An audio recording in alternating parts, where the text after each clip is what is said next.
बाळा, आमचीच आठवण काढत होतास ना, त्यामुळेच तर आम्ही प्रकट झालो. अरे मायबाप मानतोस ना आम्हाला, मग तुला पैशांची गरज असताना सांगायचं ना. कोणापुढेही हात पसरू नकोस.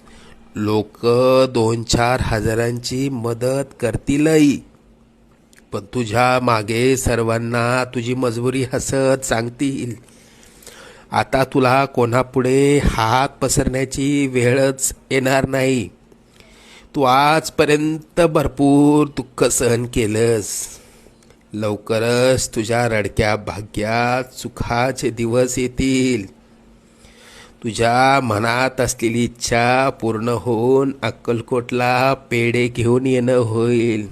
येशील ना आम्हाला भेटायला अक्कलकोटला? सगळं मनासा